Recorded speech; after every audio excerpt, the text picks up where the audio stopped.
Olá, meu nome é Vânia Baeta. Não se esqueçam de se inscrever no canal, ativar o sininho para receber as notificações e clique em gostei aqui embaixo. Vou passar então para a terceira pergunta, Wanda, e última.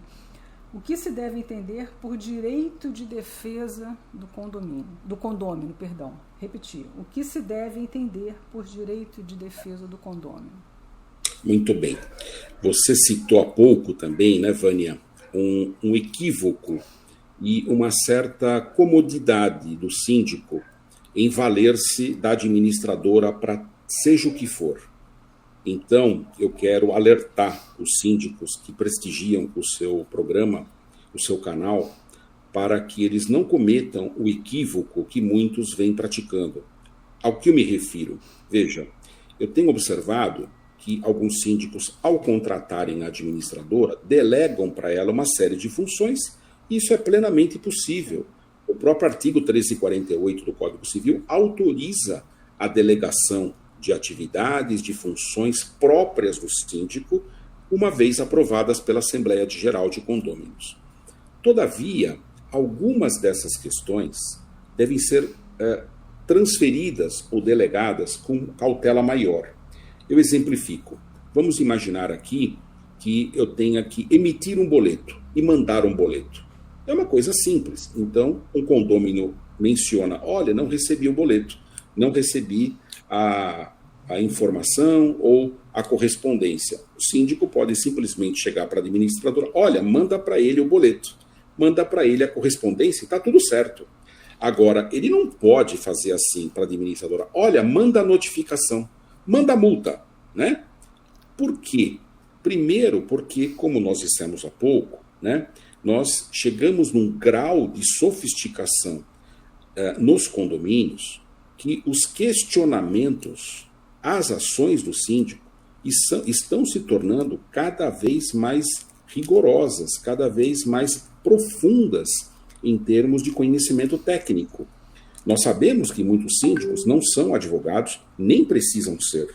Nós temos síndicos notáveis, como você muito bem exemplificou, moradores, aposentados, que estão lá albergados, né, pela legitimidade, às vezes 10 anos, né, sendo reeleitos, reconduzidos ao cargo, são pessoas queridas na sua comunidade e ainda assim transferem para a administradora uma atividade que, na verdade, não deveria ter sido entregue aos seus cuidados. Por quê? Porque a administradora ela faz atividades de gestão. Não é o caso a aplicação de multa, não é o caso a aplicação de advertência. A aplicação de advertência, a aplicação de multa, são atos do poder disciplinar. Ou seja, não é qualquer pessoa que tem poder disciplinar. Somente tem poder disciplinar quem a lei diz que tem. Por exemplo, os conselheiros não têm poder disciplinar. O subsíndico não tem poder disciplinar, exceto se ele estiver substituindo o síndico, e neste caso, ele deixa de ser temporariamente o subsíndico para ser o síndico em exercício. Portanto, o poder disciplinar no condomínio sempre estará atrelado ao síndico. Esse é o primeiro ponto. Então, é a questão da competência. Só pode aplicar penalidade quem é competente. Há situações, Vânia, assustadoras. Eu já vi casos da multa ser assinada pela administradora. A advertência vir assinada pela administradora. Ou da advertência, da multa, não vir assinada. Ou seja, um dos elementos fundamentais do ato administrativo, do ato jurídico, é o agente capaz, o agente competente. Nenhum ato jurídico se sustenta se ele não tem capacidade. Portanto, a capacidade, que nesse caso é o poder disciplinar, só pode ser atribuída ao síndico. Muito bem. Claro que ele pode delegar para o advogado a elaboração do termo, a elaboração da notificação prévia, a elaboração do próprio termo de imposição de multa. Mas ele deve assinar estes termos. porque ele é a autoridade competente. Este é um ponto. E como eu estava dizendo para você, esse direito de defesa dos condôminos, eles estão também assistindo o seu programa, prestigiando outros encontros onde o conhecimento está sendo disseminado, democratizado, né? E algumas multas são extremamente pesadas no bolso, né? Então, você falou há pouco também da possibilidade da multa vir dissociada da cota condominial, mas essa é uma opção da gestão. A multa pode vir junto da cota condominial, é uma possibilidade. Cabe ao gestor ver o que é melhor para ele naquele momento, sim. um caminho ou outro, né?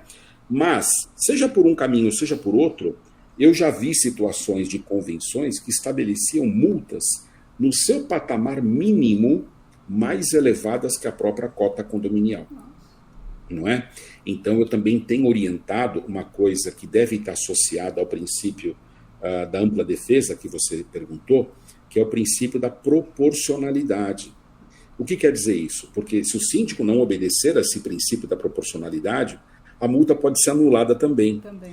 A penalidade pode ser anulada. O que eu me refiro à proporcionalidade? Eu quero dizer o seguinte: na primeira transgressão, se não for uma transgressão aviltante, se não for aquela conduta altamente desrespeitosa aos demais condôminos, não se orienta para que se aplique a multa diretamente. Aplica a advertência. A primeira penalidade deve ser, como regra, a advertência. Mas no termo de advertência é muito importante que se alerte aquele condômino transgressor que, se porventura ele voltar a cometer aquela conduta ou comportamento semelhante, ele será multado. Sim. Então ele foi alertado, ele já foi avisado, e aí vai depender muito da qualidade do texto das convenções de condomínio, que é um outro assunto, né, para a gente conversar um outro dia aqui. As convenções de condomínio, bem elaboradas, elas prevêem a aplicação da multa dentro de patamares, observando-se graus de intensidade, de gravidade. Portanto, normalmente, dentro do seu poder discricionário, que é o poder disciplinar do síndico, uma convenção bem elaborada, ela vai dizer assim: olha, a multa poderá ser, e eu recomendo que ela seja num percentual da cota condominial. Por exemplo, de 10% da cota condominial, de 20%, de 30%, até 100% da cota condominial.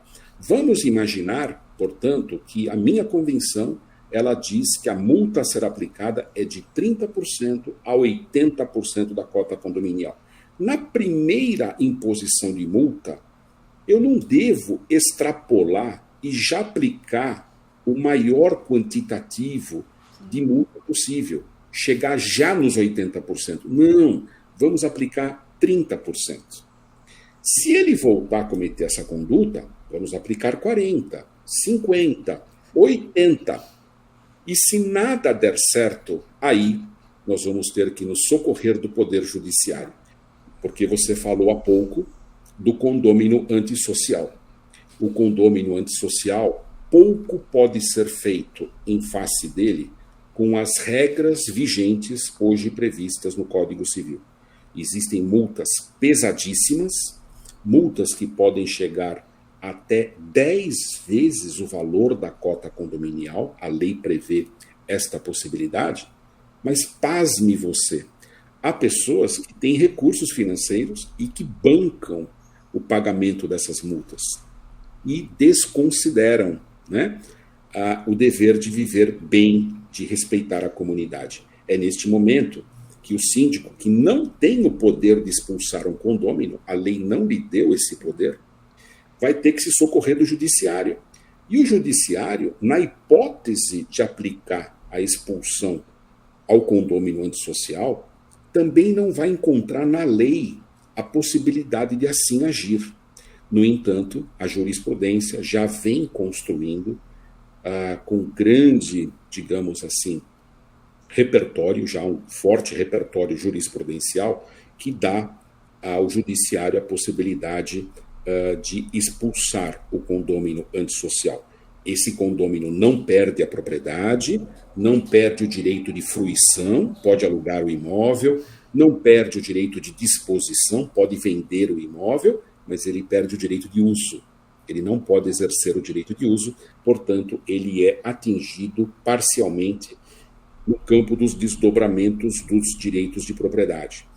Por outro lado, quando você fala também nesta possibilidade de expulsão do condomínio antissocial, em que pese você não ter lei, mas ter jurisprudência, já há também grande amparo da doutrina apoiando esta medida. Eu me refiro ao meu grande amigo, meu dileto amigo, professor Silvio de Salvo Venosa, que, inclusive, textualmente já afirmou categoricamente ser possível, do ponto de vista jurídico, a expulsão do condômino antissocial. Portanto, doutrina, jurisprudência, prática apontam para essa possibilidade. Mas cuidado, se você não tiver um dossiê, um histórico, uma farta documentação comprobatória e lastreada em respeito ao princípio da ampla defesa, do contraditório, em todas aquelas multas que foram aplicadas anteriormente,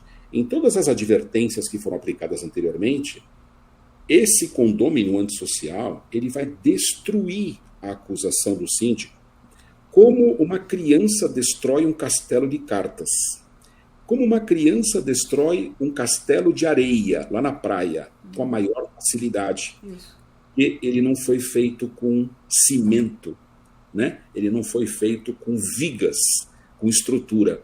E, portanto, as vigas e as estruturas de uma boa punição, de um bom termo punitivo, de um ato punitivo, são, na verdade, o contraditório, a ampla defesa, a documentação, como a Vânia Baeta também citou aqui, o termo de recebimento, comprovante de que ele recebeu, Embora, se você manda por e-mail e ele responde, menos pior, Ou seja, a resposta do condômino àquele termo representa implicitamente o seu recebimento. Mas a Vânia alertou, Porque tem, assim como tem os condôminos tradicionalmente contumazes e inadimplentes, nós temos também os condôminos contumazes em praticar transgressões e tentar fugir da imposição do poder disciplinar do síndico.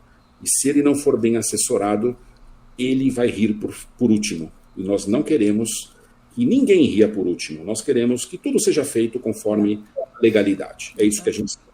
Exatamente. A gente quer harmonia no condomínio, quer que o síndico tenha uma gestão dentro daqueles parâmetros, ou seja, tem que cuidar do condomínio e não ficar cuidando de mais problemas, problemas inclusive de condômino antissocial, que a gente, nós somos contratados para isso. Recomendo que seja contratado por pessoas que têm essa expertise condominial, como o próprio Dr. Wander comentou, porque com certeza é um investimento, não é um preço, vai evitar até muitos outros problemas no futuro.